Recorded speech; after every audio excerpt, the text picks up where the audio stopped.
Hello everyone. तो इस video में हम CSIR नेट एग्ज़ाम के क्वेश्चन सोल्व करेंगे from the topic matrix spaces. और इस क्वेश्चन में हमें सेट दिया हुआ है फ्रॉम R2। और जब कुछ मैट्रिक के बारे में कुछ नहीं बोला है, मतलब यूजुअल मैट्रिक वहाँ पे प्रेजेंट है। ठीक है, यूजुअल मैट्रिक स्पेस या यूक्लिडियन मैट्रिक।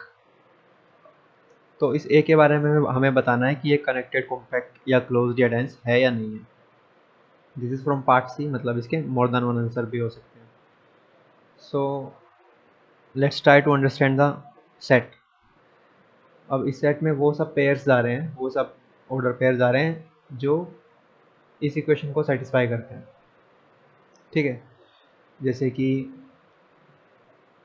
अब इन से चार फैक्टर्स में से एक भी अगर ज़ीरो हो जाए तो इक्वेशन सेटिस्फाई हो जाएगी। ठीक है, सो x इक्वल्स टू अगर 1 हो जाए, ठीक है, अगर x 1 हो जाता है तो y कुछ भी हो सकता है। नाउ इट डजेंट मैटर कि y क्या है ना। सो x1 and y anything, so that means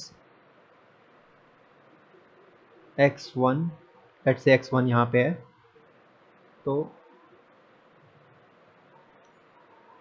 तो हम कह सकते हैं कि ये जो लाइन है ये पूरी की पूरी ए में जा रही है।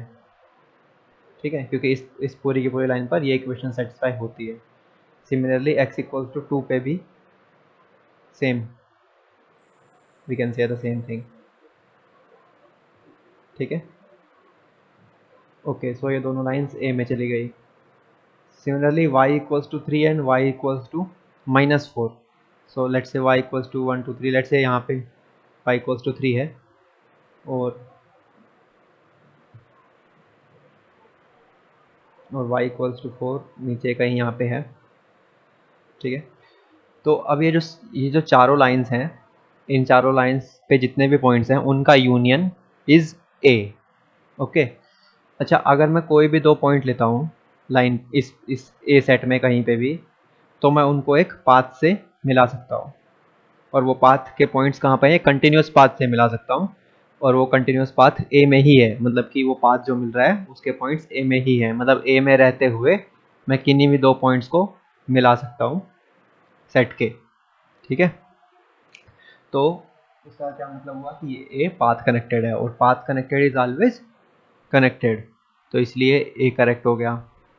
Now it is saying compact. देखो, कॉम्पैक्ट के लिए दो चीज़ चाहिए यूजुअल मैट्रिक में, एक तो क्लोज्ड एंड बाउंडेड। देखो, ये क्लोज्ड तो है क्योंकि अपने सारे के सारे लिमिट पॉइंट कंटेन कर रहा है, पर ये बाउंडेड नहीं है, तो इसलिए कॉम्पैक्ट नहीं हो सकता। अच्छा, क्लोज्ड तो है। ठीक है, डेंस का क्या मतलब है कि अगर ए का जो क्लोजर लेते, अगर वो R2 आ जाता तो हम बोलते हैं कि ये डेंस है ना। जैसे कि क्यू का क्लोजर इज R, तो हम बोलते हैं कि Q is dense in R, है ना। पर यहाँ तो ऐसा कुछ है ही नहीं, क्योंकि ए क्लोज्ड है तो ए का क्लोजर ए ही होगा, which is not equals to R2। So that means A is not dense. तो इसका क्या मतलब हो गया? Option 1 and 3 are correct. ठीक है, चलो नेक्स्ट क्वेश्चन देखते हैं। नेक्स्ट क्वेश्चन में क्या है कि ये बोल दिया कि x काउंटेबल सेट है, और फिर पूछा है कि क्या कोई ऐसी मैट्रिक एग्जिस्ट करती है जो इसको कंप्लीट बना दे, या नॉट कंप्लीट कर दे, या कॉम्पैक्ट कर दे, या नॉट कॉम्पैक्ट कर दे। ठीक है, तो ये भी पार्ट सी का क्वेश्चन है। अब हमें क्या है, एक ऐसी मैट्रिक ढूंढ के दिखानी है जो कभी उसको कंप्लीट करे, कभी नॉट कंप्लीट करे, है ना, ऐसा।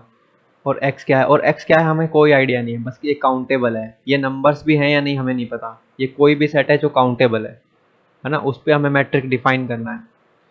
तो काउंटेबल सेट की हमें एक बात पता है कि अगर दो सेट काउंटेबल हैं तो उनके बीच में एक बाइजेक्शन मिलता है। ठीक है, तो अगर x काउंटेबल है तो इसका n के साथ बाइजेक्शन मिलेगा। ये तो डेफिनेशन ही है काउंटेबल सेट की, a set is countable if there exists a bisection between that set and the natural set of natural numbers। ठीक है, अच्छा, x पे क्या मैट्रिक होगी हमें नहीं पता, लेकिन हम इस n पे तो यूजुअल मैट्रिक ले सकते हैं ना, क्योंकि n is a subset of r। तो r पे हम यूजुअल मैट्रिक लेते हैं, तो यहाँ पे हम सोच लेते हैं कि ये n is a subset of r, और इस n पे हम यूजुअल मैट्रिक लेंगे। मतलब कहने का मतलब ये है कि देखो ये बाइसेक्शन एग्जिस्ट करेगा क्योंकि ये काउंटेबल है, ठीक है। तो जब भी मैं ए और बी कोई भी दो एक्स में से लूंगा और फिर मुझे उन पे डील अगर लगाना है D of A comma B, तो उसके लिए मैं क्या करूंगा, मैं ए और बी की इमेज देखूंगा एन के अंदर, है ना, क्योंकि ये इस फंक्शन के हेल्प से। तो वो इमेज क्या मिलेगी, F of A comma F of B, ठीक है। और फिर उस पे यूजुअल मैट्रिक लगाऊंगा, ठीक है, इसको D1 कह देते हैं। इस पे यूजुअल मैट्रिक लगाएंगे और फिर जो भी आएगा, लेट्स से हम जो भी आएगा L, तो उसको ये L दे देंगे, समझ रहे हो। मतलब कि इसके दो पॉइंट्स पे अगर तुम्हें मैट्रिक चाहिए तो उसके लिए हम उनकी इमेज देखेंगे और इमेज पे मैट्रिक लेंगे। तो इससे तो मैट्रिक हमने क्या डिफाइन की कि this is equals to thing but, और यूजुअल मैट्रिक तो ऐसी होती है ना, F of A minus F of B, difference होता है जस्ट, है ना। तो ये मैट्रिक डिफाइन की। अब इसको तुम आराम से प्रूफ कर सकते हो कि ये मैट्रिक है एक्स पे, है ना, वो तीन प्रॉपर्टी कि वो जीरो रहता है, एक तो जीरो अगर एक्स और ए और बी बराबर हो, और greater than equal to zero रहता है, और सिमेट्रिक होता है, और ट्राइंगल इनइक्वालिटी होल्ड होती है। You can easily prove that because बार बार उसमें तुम यूजुअल मैट्रिक का यूज कर लोगे, ठीक है। अच्छा, अब जो एन है वो ये बताओ कि क्या एन कंप्लीट है। हम्म, देखो एन कंप्लीट इसलिए है क्योंकि आर तो कंप्लीट है और एन जो है वो क्लोज सबसेट है। तो कंप्लीट मैट्रिक्स स्पेस का क्लोज्ड सबसेट कंप्लीट होता है, तो इसलिए एन कंप्लीट है। ओके, एन कंप्लीट है। अब हमें ये दिखाना है कि एक्स भी कंप्लीट है इस मैट्रिक के उसमें, इस मैट्रिक के रिस्पेक्ट में, ठीक है। तो कैसे दिखाएंगे, कंप्लीट की क्या डेफिनेशन होती है कि एवरी कोशी सीक्वेंस कन्वर्जेस, ठीक है। तो कोई कोशी सीक्वेंस ले लेते हैं एक्स एन, ठीक है। ये सीक्वेंस कहाँ लिया हमने, एक्स में लिया, ये कोशी सीक्वेंस है और ये कन्वर्ज करेगी ऐसा हमें शो करना है, ठीक है, तभी कंप्लीट होगा। कोई भी आर्बिट्रेरी कोशी सीक्वेंस ले, तो इसका क्या मतलब हुआ कि कोशी है अगर, तो इसका मतलब for every epsilon greater than 0 there exist some n naught belongs to n such that xn minus xm का difference less than epsilon, difference भी नहीं, यहाँ पे तो d लेना पड़ेगा बिकॉज x पे d मैट्रिक डिफाइन है। तो d of xn minus xn comma xm less than epsilon when for all n and m greater than equals to n naught, ठीक है।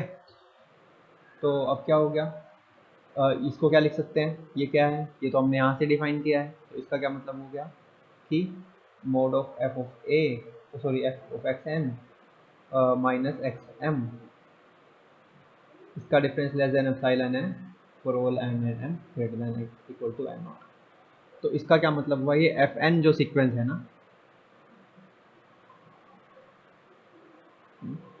ये वाली जो सीक्वेंस है एफ ओ सॉरी देखो, अगर एक्स एन एक्स में सीक्वेंस ली है तो एफ ऑफ एक्स एन कहाँ मिलेगी, ये भी तो सीक्वेंस बनेगी ना, ये एन में मिलेगी क्योंकि एक्स और एन के बीच में बाइजेक्शन था, है ना। तो ये एन में मिलेगी ये सीक्वेंस सबसेट, ठीक है। तो यहाँ से क्या हुआ कि ये जो सीक्वेंस है ना ये कोशी हो गई, है ना, ये कोशी सीक्वेंस बन गई क्योंकि इसने डेफिनेशन को सेटिस्फाई कर दिया कोशी की। और एन तो कंप्लीट खुद है ना, एन तो खुद कंप्लीट है, तो इसका मतलब every Cauchy sequence must converge, है ना। तो इसका मतलब ये सीक्वेंस कन्वर्ज करेगी एन में कहीं ना कहीं। तो मान लेते हैं वो किसी एफ ऑफ एक्स पे कन्वर्ज कर रही है, ठीक है। तो क्योंकि एफ ऑफ एक्स भी तो एन में ही जाएगा ना, इसलिए अब क्या होगा, अब तुम इजीली ये शो कर सकते हो कि ये जो एक्स एन सीक्वेंस है ये एक्स पे कन्वर्ज कर रही है, ठीक है। क्योंकि तुम क्या करोगे, F of x N F of X पे कन्वर्ज कर रही है, ये डेफिनेशन लगाओगे, फिर वहां से ये डेफिनेशन निकल के आ जाएगी कि एक्स एन एक्स पे कन्वर्ज कर रहा है। देखो करके देखते हैं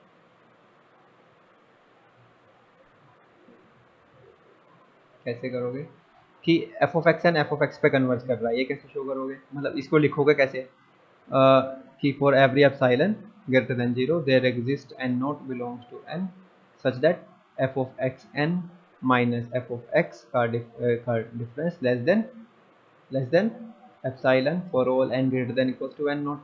यही तो करोगे। और ये क्या है, ये तो d of x n comma x है, ये लेस देन एप्सिलॉन आ गया for all x greater than equals to, for all N greater than equals to N naught के लिए। ये क्या है, ये तो इसका मतलब एक्स एन एक्स पे कन्वर्ट कर रहा है, क्योंकि एक्स एन और एक्स का डिफरेंस एप्सिलॉन से कम कर सकते हैं, है ना। तो इसका मतलब एक्स एन एक्स पे कन्वर्ट करेगा, इसका मतलब कोई भी हमने कोशी सीक्वेंस ली थी वो कन्वर्जेंट हो गई, तो इसका मतलब ये क्या हो गया, वो हो गया, कंप्लीट हो गया। अब देखो सेम आइडिया चारों ऑप्शन में लगेगा, ठीक है। अब नोट कंप्लीट करना है हमें, ठीक है। देखो कैसे ये लगेगा, अब मैं करूँगा नहीं बाकी के तीन, बस तुम्हें हिंट दूंगा and you will be able to solve them, है ना।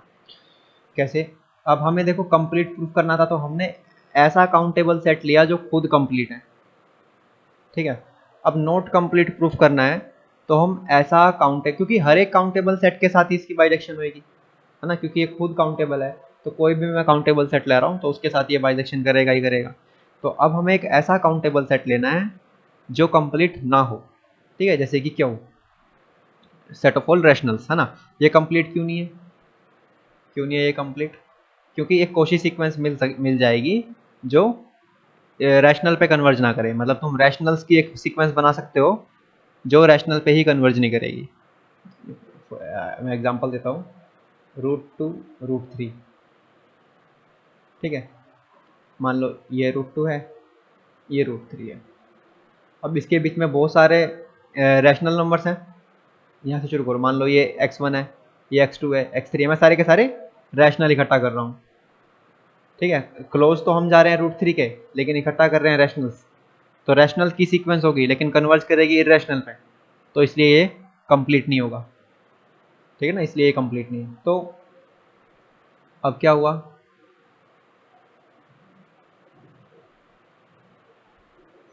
अब क्या हुआ, क्या कर सकते हैं अब, कि एक जो बाइजेक्शन अब की बार ये ले लेंगे, ठीक है।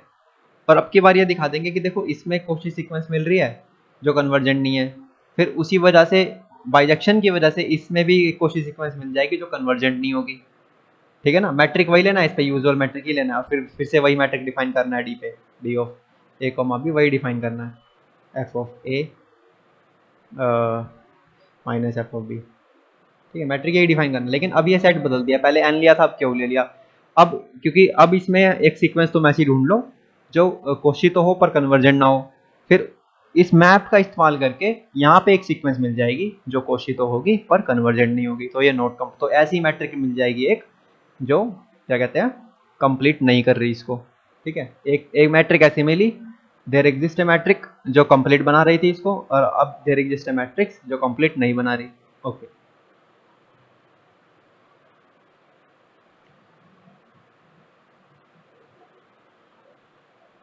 ये भी करेक्ट हो गया। अब 3 कैसे, अब ऐसा काउंटेबल सेट लो जो कॉम्पैक्ट हो, ठीक है। ऐसा काउंटेबल सेट, क्योंकि देखो एन तो कॉम्पैक्ट नहीं है क्योंकि ये बाउंडेड ही नहीं है, क्यू भी कॉम्पैक्ट नहीं है तो ये बाउंडेड ही नहीं है ना, क्योंकि ये बाउंडेड नहीं है। अब सिमिलरली देखो, हाँ हाँ, अब फोर्थ को सही कर सकते हैं कैसे, वही वाला जो पहले वाला एग्जांपल लिया था ना हमने, x से n का जो f लिया था, फिर वहाँ पे d डिफाइन किया था ना, let me right it again, हाँ ये किया था। कैसे, कैसे होगा फोर्थ राइट, कि n तो कॉम्पैक्ट नहीं है, ठीक है, कॉम्पैक्ट नहीं है n, तो इसका मतलब और क्यों कॉम्पैक्ट नहीं है, क्योंकि बाउंडेड नहीं है, ठीक है। बाउंडेड नहीं है मतलब कि कोई भी मैं कोई भी m ले लेता हूँ कितना भी बड़ा, तो मेरे को ऐसे x और y मिल जाते हैं n के अंदर, सच दैट x और y का जो डिफरेंस है वो m से बड़ा ही हो जाता है, मतलब कि मैं कितना भी बड़ा नंबर ले लूँ मेरे को उससे भी बड़ा वो मिल जाता है, डिस्टेंस मिल जाता है दो नंबर्स के बीच में, तो इसलिए बाउंडेड नहीं है, ठीक है। तो सेम सेम इस बाइजेक्शन फंक्शन का यूज करके हम बोल देंगे कि x बाउंडेड नहीं है इस मैट्रिक के रिस्पेक्ट में, है ना, क्योंकि जब ये ग्रेटर देन m हो रहा है तो ये भी तो ग्रेटर देन m होगा, है ना। तो इसलिए ये फिर बाउंडेड नहीं है तो फिर कॉम्पैक्ट तो है ही नहीं, तो इसका मतलब पहले वाली जो मैट्रिक थी ना जो सबसे पहले एग्जांपल में कर रहे थे, उसी से ये प्रूफ हो जाएगा कि there exist a metric which is not compact, ठीक है, which do not make it compact, ठीक है। तो ये हो गया, इसका मतलब 4 भी करेक्ट हो गया। अब थर्ड में क्या करना है, एक ऐसा ऐसा काउंटेबल सेट सोचना है जो जो कॉम्पैक्ट हो, ठीक है। क्या हो सकता है वो, और बाउंडेड भी हो, सॉरी हाँ बाउंडेड तो होगा ही क्योंकि कॉम्पैक्ट है तो क्या हो सकता है वो सेट, जस्ट वेट, ये हो गया ये हो गया ये हो गया। अब ले लेते हैं, लेट्स से ए ले लेते हैं कोई, वन, सॉरी वन, 1/2, 1/3 ऐसे करके, और यूनियन जीरो, ये क्लोज्ड एंड बाउंडेड है, कॉम्पैक्ट है ये, ठीक है। अब फिर से वही मैट्रिक डिफाइन करो, एक्स से ए पे कोई फंक्शन होगा, मैट्रिक क्या डिफाइन करोगे, ये बाइजेक्शन होगा ये फंक्शन, क्योंकि काउंटेबल सेट लिया है तो बाइजेक्शन मिलेगी। मैट्रिक क्या डिफाइन करोगे, यही वही यूजुअल मैट्रिक, इस पे इसकी यूजुअल मैट्रिक का इस्तेमाल करके, ठीक है। तो अब तुम इजीली ये दिखा दोगे कि ये भी कॉम्पैक्ट है। कैसे दिखाओगे, मैं हिंट दे देता हूँ तुम्हें। देखो अ, अब तुम ये ऐसे नहीं दिखा सकते कि क्लोज्ड एंड बाउंडेड, कि एक्स क्लोज्ड एंड बाउंडेड है तो कॉम्पैक्ट हो जाएगा ना, वो यूजुअल मैट्रिक में ही होता है बस कि क्लोज्ड एंड बाउंडेड है तो कॉम्पैक्ट हो जाएगा। हाँ तुम ये जरूर बोल सकते हो कि देखो बाउंडेड नहीं है तो कॉम्पैक्ट भी नहीं है, लेकिन अगर क्लोज्ड एंड बाउंडेड है तो तुम ये सफिशिएंट नहीं है बोलना कॉम्पैक्ट के लिए हर एक मैट्रिक स्पेस में, ठीक है। तो अगर तुम इसको क्लोज्ड एंड बाउंडेड दिखा भी देते हो तब भी वो सफिशिएंट नहीं होगा, ठीक है। लेकिन मैट्रिक स्पेस में एक बात होती है कि देखो कॉम्पैक्ट की और भी डेफिनेशन होते हैं, एक सीक्वेंशियली कॉम्पैक्ट होता है, एक लिमिट पॉइंट कॉम्पैक्ट होता है, लेकिन मैट्रिक स्पेस में sequentially compact, limit point compact और कॉम्पैक्ट ये तीनों बराबर होते हैं, तीनों एक दूसरे को इम्प्लाई करते हैं। टोपोलॉजी में जब डिफरेंट टोपोलॉजीज आती हैं तब एक दूसरे, तब ये हो सकता है बराबर ना हो, ये तीनों बातें इक्विवेलेंट ना हो, लेकिन मैट्रिक स्पेस में ये तीनों बातें इक्विवेलेंट हैं, ठीक है। तो अगर तुम ये दिखा दोगे कि ये सिक्वेंशियली कॉम्पैक्ट है तो फिर दैट इज उससे हो जाएगा कि ये कॉम्पैक्ट है, ठीक है। अब सिक्वेंशियली कॉम्पैक्ट कैसे दिखाओगे, सिक्वेंशियली कॉम्पैक्ट कैसे दिखाओगे कि एक सीक्वेंस सिक्वेंशियली कॉम्पैक्ट, क्योंकि देखो ये तो सिक्वेंशियली कॉम्पैक्ट है क्योंकि ये तो कॉम्पैक्ट ही है तो सिक्वेंशियली कॉम्पैक्ट भी होगा। तो इसका क्या मतलब हुआ कि कोई भी सीक्वेंस हम लेते हैं, तो सिक्वेंशियली कॉम्पैक्ट की डेफिनेशन क्या है कि कोई भी सीक्वेंस हम लेंगे तो उसकी एक कन्वर्जेंट सबसीक्वेंस मिलेगी, ठीक है। तो तुम क्या करो, इसमें कोई भी सीक्वेंस ले लो एक्स एन, अब तुम्हें दिखाना होगा इसकी कन्वर्जेंट सबसीक्वेंस मिलेगी, तो इसकी इमेज वाली जो सीक्वेंस मिलेगी वो ये मिलेगी, एफ ऑफ एक्स एन, ये मिलेगी। अब ये सीक्वेंस तो यहाँ मिल रही है और ये तो वो है कॉम्पैक्ट है, और सीक्वेंशियली कॉम्पैक्ट भी है, इसका मतलब एक कन्वर्जेंट सबसीक्वेंस मिलेगी एफ ऑफ एक्स एन के, सॉरी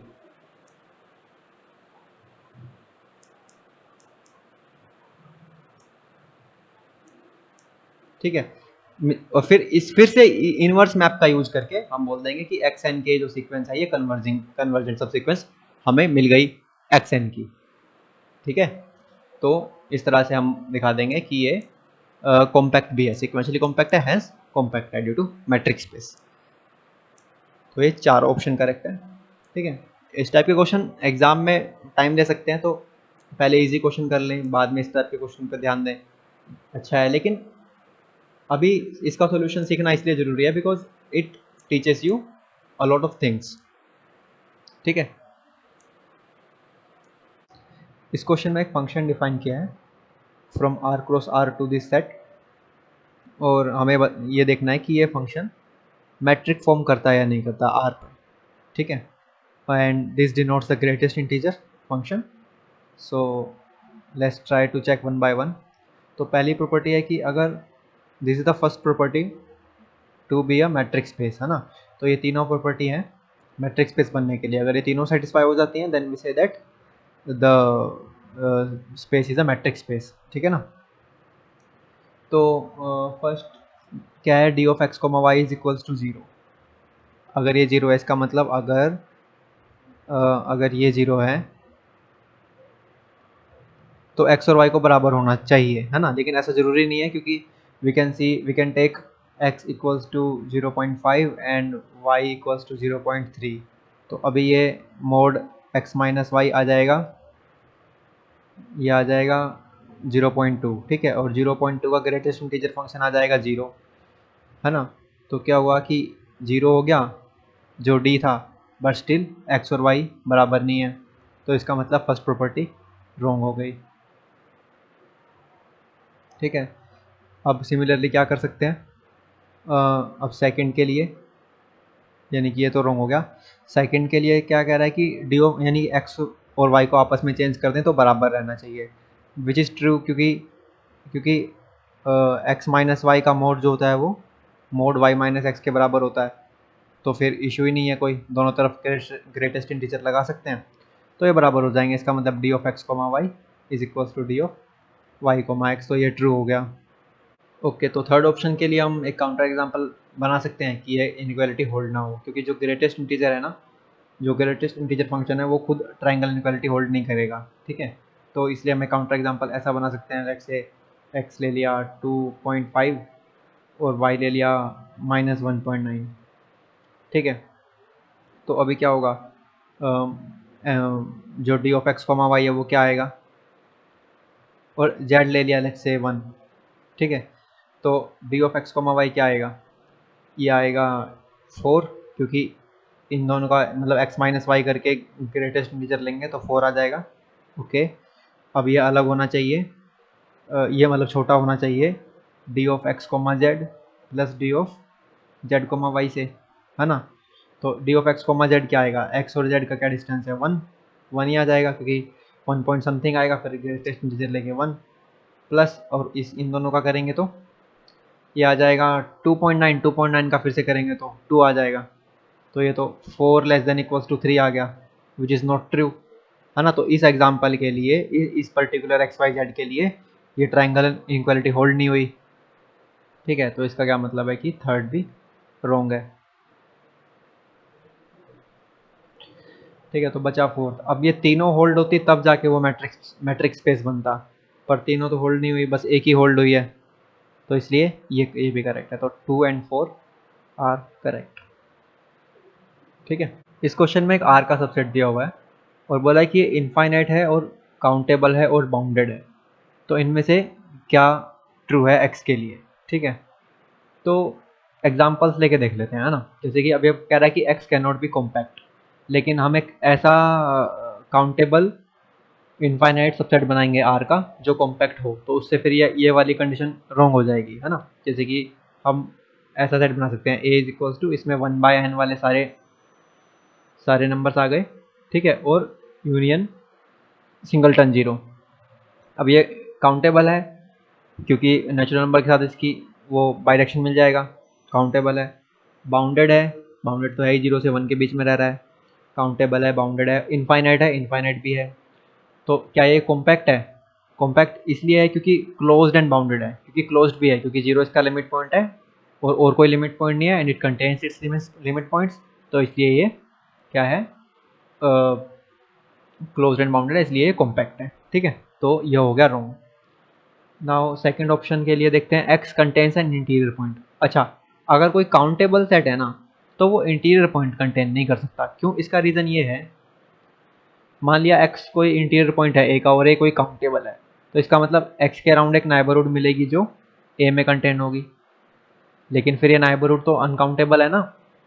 तो काउंटेबल सेट में अनकाउंटेबल सेट कैसे कंटेन हो जाएगा, क्योंकि इंटरवल तो अनकाउंटेबल पॉइंट होते हैं इंटरवल में, तो इसलिए इंटीरियर पॉइंट नहीं हो सकता अगर कोई भी सेट काउंटेबल है तो उसका, ठीक है। ये भी करेक्ट, ये भी रॉन्ग हो गया। एक्स में बी क्लोज्ड, अभी हमने देखो ए बनाया था ना, जो ए ये वाला बनाया था 1/n, सॉरी, हाँ ऐसा ही, और यूनियन सिंगलटन 0, है ना। ये देखो क्लोज्ड है, तो वो कह रहा है एक्स में भी क्लोज्ड, मतलब हो सकता है। देखो 0 हटा दोगे तब तो क्लोज्ड नहीं है, 0 ले लोगे तो क्लोज्ड है, तो मे बी क्लोज्ड, है ना। तो इसलिए मे बी क्लोज्ड करेक्ट है। अब closure of x is countable, अगर तुम इस एग्जांपल को देखो तो इसमें A closure equals to A है ना। तो तुम्हें लग रहा होगा अच्छा क्लोजर तो काउंटेबल हो गया, लेकिन ये एक एग्जांपल के लिए हुआ ना। हम कभी भी एग्जांपल से किसी भी चीज़ को प्रूफ नहीं कर सकते मैथ्स में, है ना। तो एक पर्टिकुलर एग्जांपल से नहीं कर सकते। तो अब क्लोजर ऑफ ए हम ऐसा सेट ढूंढ सकते हैं जिसमें क्लोजर जो है वो काउंटेबल ना रहे, ठीक है।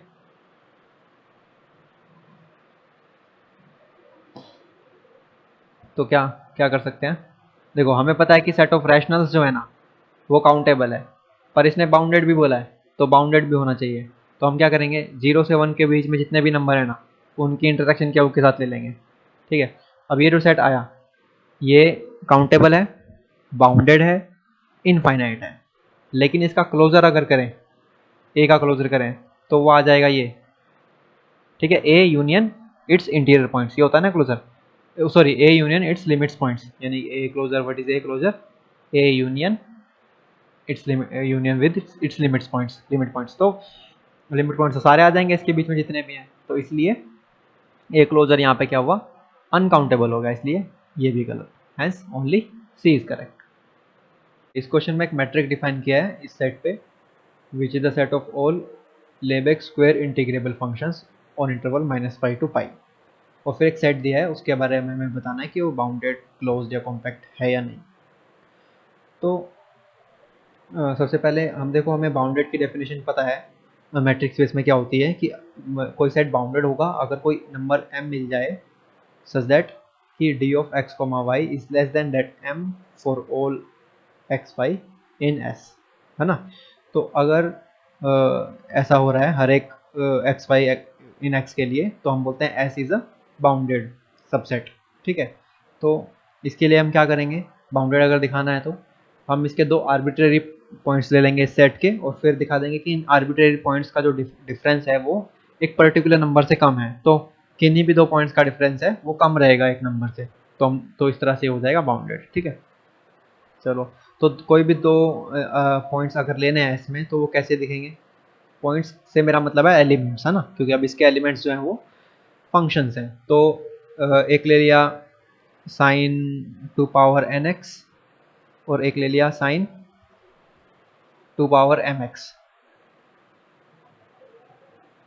ठीक है। अब क्या किया, अब कैसे कर सकते हैं, इसका डी क्या आएगा, अच्छा इसका स्क्वायर कर देते हैं, ठीक है, क्योंकि पावर 1/2 है, तो इसलिए इसका डिस्टेंस का स्क्वायर क्या हो जाएगा, -π to π, ये हो जाएगा sine to power n x minus sine to power m x, ठीक है, इंटू डी एक्स, इसका स्क्वायर है, ठीक है। तो अब क्या होगा, इसका स्क्वायर प्लस इसका स्क्वायर -2ab, इस तरह से लिख सकते हैं इसको, है ना। तो ये हो गया -π to π, इसका स्क्वायर यानी sine square two power n x plus sine square two power m x minus, देखो जो उसको अलग से लिखता हूँ थोड़ा सा, -2ab को क्या लिख सकते हैं, sine to power n x into sine to power m x into d x -π to π। देखो ये इंटीग्रेशन है ना जीरो होता है, ठीक है, ये वाला इंटीग्रेशन, क्योंकि ये जो दोनों फंक्शन है ये ऑर्थोगोनल है, ठीक है। देखो तुमने ये रिजल्ट पढ़ा होगा कि sine m x dot sine n x, ये जो इंटीग्रेशन है where m and n are natural numbers, तो क्या हो जाएगा, इसका जो इंटीग्रेशन है ये जीरो होता है -π to π में, ठीक है, if m is not equals to n, ठीक है। तो उसका यूज करके ये वाला जो इंटीग्रेशन है ये जीरो हो जाएगा, तो इसको यहाँ से हटा सकते हैं, तो ये सिर्फ इतना रह जाएगा,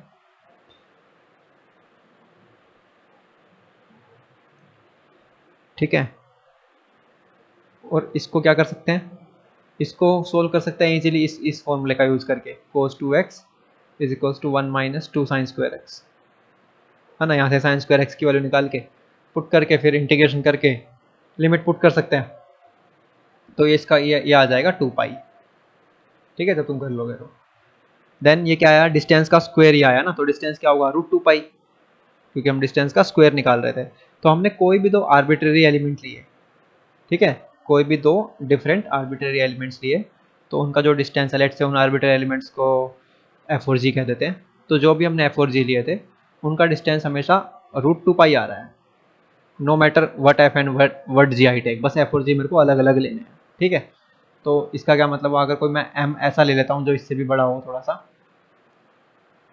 कोई m ले लिया मैंने जो इससे बड़ा है, तो अब क्या हुआ कि एक ऐसा m एग्जिस्ट कर गया जो कि किन्हीं भी दो एलिमेंट्स का जो डिस्टेंस है वो हमेशा उस m से कम है, इसका मतलब s हो गया बाउंडेड, ठीक है, s हो गया बाउंडेड। अब इस बात को याद रखना जो हमने अभी कैलकुलेट किया है ना, ये आगे अभी काम आएगा, क्या था, इसको लिख लेते हैं कि d of f, g is equals to √2π, ठीक है। अब पूछ रहा है s क्लोज्ड है या नहीं, अच्छा, क्लोज्ड की क्या डेफिनेशन होती है कि अगर उसका अगर वो सारे लिमिट पॉइंट कंटेन कर रहा है तो क्लोज्ड है। और देखो एक बात और, कि अगर उसका कोई लिमिट पॉइंट ही नहीं है तब भी वो क्लोज्ड है ना। उसका हम बोल देते हैं कि ये अपने सारे लिमिट पॉइंट कंटेन कर रहा है, क्योंकि उसका कोई लिमिट पॉइंट है ही नहीं। ठीक है, जैसे कि नेचुरल नंबर का सेट है, हम बोलते हैं नेचुरल नंबर का सेट क्लोज्ड है, क्योंकि अपने सारे लिमिट पॉइंट कंटेन करता है, बट इसका एक भी लिमिट पॉइंट नहीं है, तो ये एम्प्टी को कंटेन कर रहा है, इसलिए हम ऐसा बोल रहे हैं, है ना। तो हम यहाँ पे शो कर देंगे जो एस है ना, इसका कोई लिमिट पॉइंट ही नहीं है, इसलिए ये क्लोज्ड है। और ये कैसे शो करेंगे लिमिट पॉइंट नहीं है? देखो मान लिया एक्स का कोई लिमिट पॉइंट है, लेट्स से ये जो सेट है L2, लेट्स से कोई एफ है जो L2 में जाता है, ठीक है, और ये है लिमिट पॉइंट एस का। ठीक है, अब लिमिट पॉइंट अगर है ना, तो इसका मतलब हम एक सीक्वेंस बना सकते हैं जो इस एफ पे कन्वर्ज करे, इसके पॉइंट्स की। ठीक है, तो एस इसके एलिमेंट्स के, है ना, एस के एलिमेंट्स की एक सीक्वेंस बना सकते हैं जो एफ पे कन्वर्ज करे, अगर एफ लिमिट पॉइंट है तो, है ना, और हमने माना है कि लिमिट पॉइंट है। लेकिन जब हम इसके एलिमेंट्स की सीक्वेंस बनाएंगे, लेट्स से उसमें कोई G1 लेंगे, या सॉरी F1 लेंगे, या F2 लेंगे, F3 लेंगे, ये जो सीक्वेंस हम बनाएंगे ना, ये सीक्वेंस अगर कहीं कन्वर्ज करे तो फिर क्या होना चाहिए? कन्वर्ज करने के लिए इसका डिस्टेंस, इसके जो कंसेक्यूटिव टर्म्स है उनका डिफरेंस छोटा छोटा छोटा होना चाहिए, है ना, तभी तो कन्वर्ज करेगी। लेकिन अभी हमने कहा कि कोई भी दो F0 उनका डिस्टेंस इतना ही रहता है, तो यानी जितना डिस्टेंस इनका है उतना इसका है, उतना इसका है, मतलब वो डिस्टेंस बराबर ही रहेगा, नो मैटर को क्या सीक्वेंस बनाऊं मैं, कुछ भी सीक्वेंस बनाऊं, वो डिस्टेंस जो है वो छोटा होगा ही नहीं कभी। तो इसका मतलब वो सीक्वेंस कभी कन्वर्ज करेगी ही नहीं, मतलब मैं इसकी कोई कन्वर्जेंट सीक्वेंस बना ही नहीं सकता। और कन्वर्जेंट सीक्वेंस नहीं बना सकता, इसका क्या मतलब है कि इसका कोई लिमिट पॉइंट है ही नहीं, और इसका कोई लिमिट पॉइंट नहीं है, मतलब ये क्लोज्ड है। ठीक है,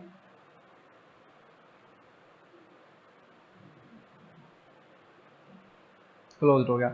अब कॉम्पैक्ट, अब तुम सोच सकते हो अच्छा क्लोज्ड एंड बाउंडेड हो गया तो कॉम्पैक्ट कर देते हैं, लेकिन नहीं, नहीं, क्योंकि ये यूजुअल मैट्रिक नहीं है ना, ये कोई अलग मैट्रिक है। तो इसमें हम क्या करते हैं, जो कॉम्पैक्ट की हमारी डेफिनेशन है कि every open cover has a finite सब कवर।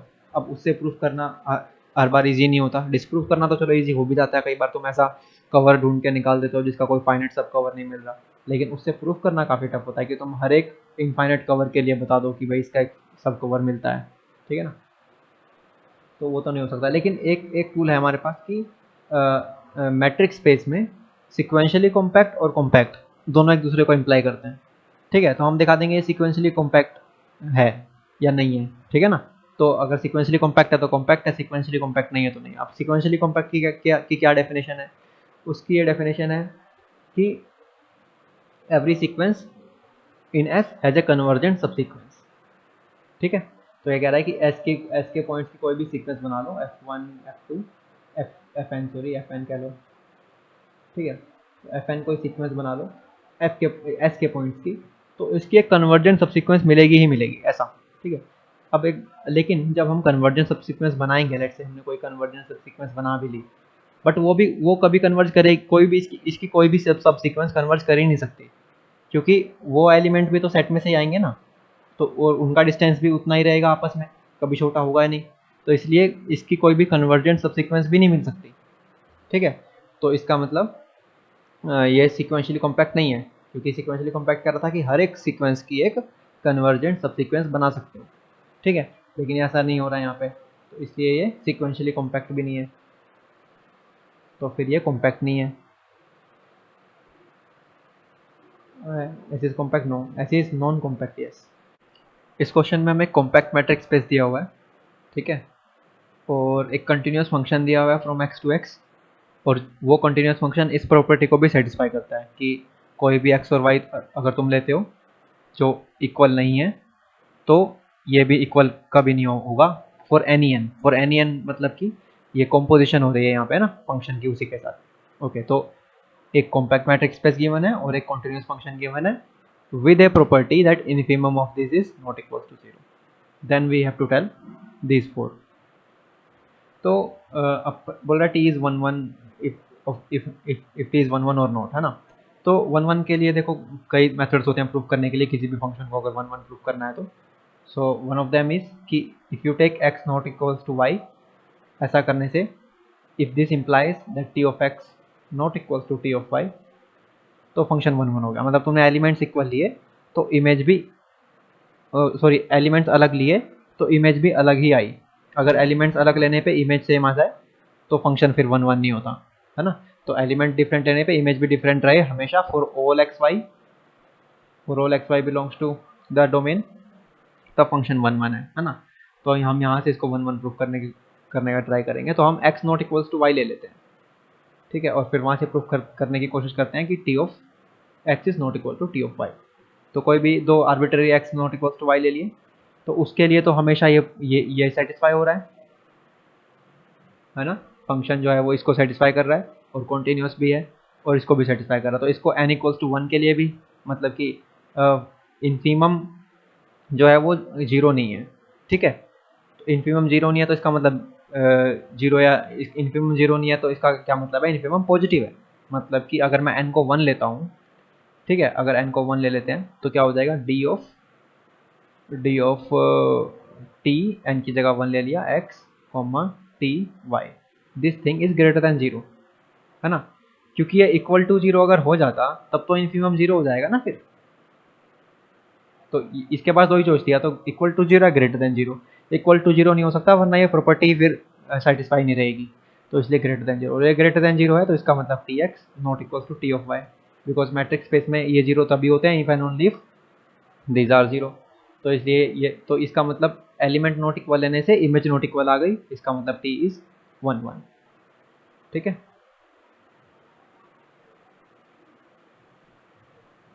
अब सेकंड ऑप्शन कह रहा है कि टी इज नॉट 1 1, तो वो वैसे ही गलत हो जाएगा। फिर कह रहा है image of T is closed in x. देखो कॉम्पैक्ट मैट्रिक्स स्पेस है, कॉन्टिन्यूस फंक्शन है, तो continuous image of compact is compact, ठीक है। कॉम्पैक्ट की कॉन्टिन्यूस इमेज कॉम्पैक्ट होती है, और कॉम्पैक्ट जो है वो क्लोज्ड तो होता ही है, तो इसलिए every compact set is closed, है ना। तो इसलिए जो इमेज है वो भी क्लोज्ड हो जाएगी, ठीक है। अच्छा, if x is finite then t is onto. अच्छा देखो 1 1 तो हमने ऑलरेडी प्रूव कर दिया, और हमें पता है कि फाइनाइट के केस में अगर अगर कोई फाइनाइट सेट है तो 1 1 फंक्शन अगर है तो वो ऑन टू होगा हमेशा, और अगर ऑन टू है तो वो 1 1 होगा हमेशा, अगर सेट फाइनाइट है तो इसलिए इफ एक्स इज फाइनाइट और 1 1 हमने पहले ही बोल दिया तो ऑन टू उसको होना पड़ेगा, तो ये भी करेक्ट। तो 1 3 एंड 4 करेक्ट, ठीक है। So this is it for part 1, see you in the part 2, thank you for watching.